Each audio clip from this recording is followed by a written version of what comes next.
Olá, hoje o nosso assunto é o mioma. Por que a gente escolheu esse tema?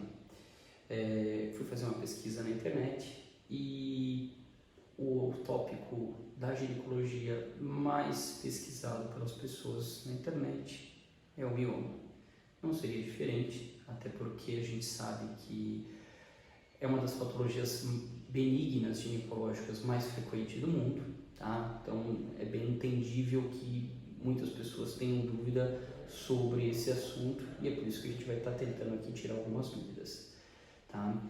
Então, sim, o mioma, ele é um nódulo no músculo do útero, tá? Um nódulo benigno, né? Mais da metade das mulheres em idade fértil vão ter ou tem um mioma, tá? Então é uma quantidade de pessoas muito grande que tem a patologia, tá? Para você poder entender um pouquinho melhor essa patologia, primeiro a gente precisa entender um pouco a localização, tá? Então, o mioma, ele é um nódulo do músculo do útero, tá? Então vamos imaginar um útero saudável, o útero normal, ele é mais ou menos do tamanho de um punho humano, tá? Então assim, imagine que isso aqui seja um útero, se a gente pegar, fizer um corte nele e for ver ele de lado, tá? A gente vai ter uma parede do útero que é o miométrio e a parte interna do útero que é o endométrio. Esta parte do endométrio é a parte que sangra todo mês, então é a parte da menstruação, ela vem desta camada interna do útero, tá? Esta camada externa, que é o miométrio, é onde ficam os miomas, os nódulos. Você tem 3 tipos de mioma, tá? O mioma subseroso, que é um mioma que vem da parede para fora, ele cresce para fora do útero, tá? Então, miomas subserosos. Você tem miomas intramurais, que ele vai ser no meio da parede do útero, tá? E você tem os miomas submucosos, que vai crescer para dentro do útero, tá? Cada um dos tipos de mioma, eles têm sintomas mais frequentes, diferentes um do outro, tá? Normalmente esse mioma para dentro do útero, o mioma submucoso, ele é um mioma que costuma aumentar a camada sangrante do endométrio. Então assim, ele costuma aumentar o volume de sangramento, ele costuma aumentar a quantidade de dias de sangramento na menstruação, esse tipo de coisa. O mioma intramural, ele altera normalmente a contratividade do útero. Então, esse processo que acaba mexendo um pouco com aquele aspecto das cólicas menstruais, uma piora nessas cólicas por uma alteração na fibra muscular, do jeito que contrai o útero, tá? E o mioma subseroso, que é o mioma para fora, conforme ele vai crescendo, se o volume dele é muito grande, ele começa a comprimir os outros órgãos que tem em volta dele. Então, intestino, bexiga, dependendo da localização, tá? Isso não quer dizer que individualmente cada mioma tem que ter esse tipo de sintoma. Não, pode ser que você tenha um mioma lá dentro que tenha todos os sintomas juntos. Mas a grande maioria, no fim das contas, é que assim, a grande maioria das pessoas que tem mioma não vai ter sintoma nenhum, né? Hoje se estima que algo em torno de 70% das mulheres que têm mioma não vão ter nenhum sintoma do mioma. Então é mais um achado de exame.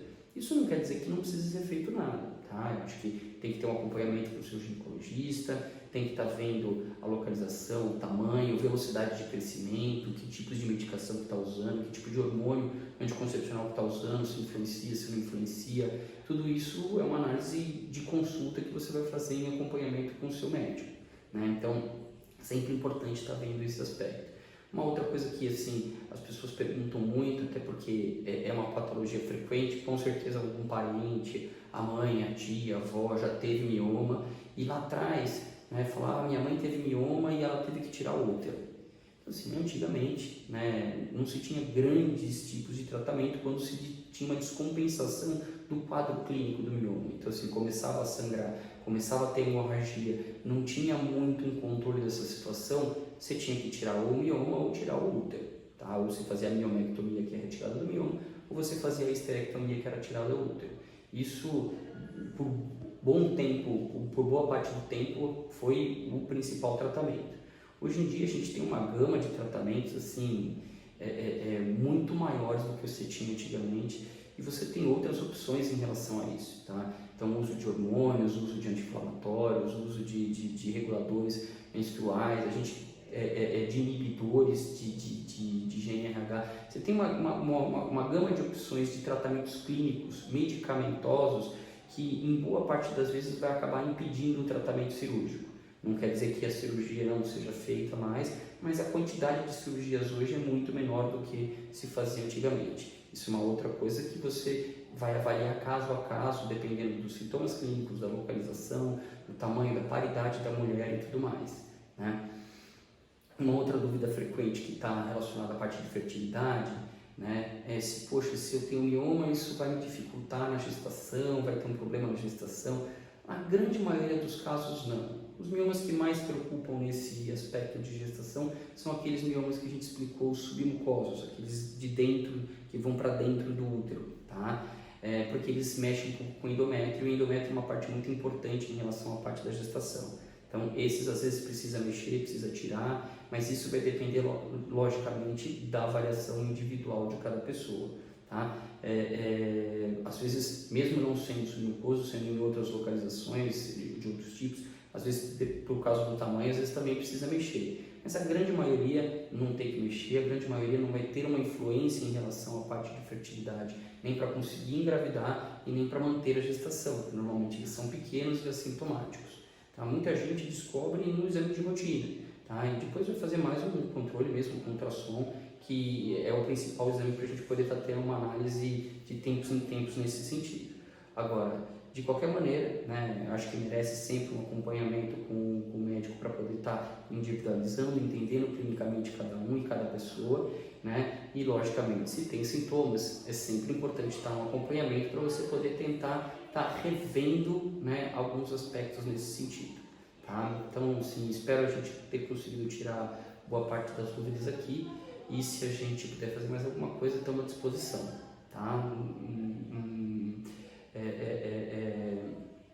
Se vocês tiverem alguma colocação, alguma outra dúvida, coloca aqui nos comentários, né? E a gente espera ter ajudado nesse aspecto. Fiquem com Deus, até breve.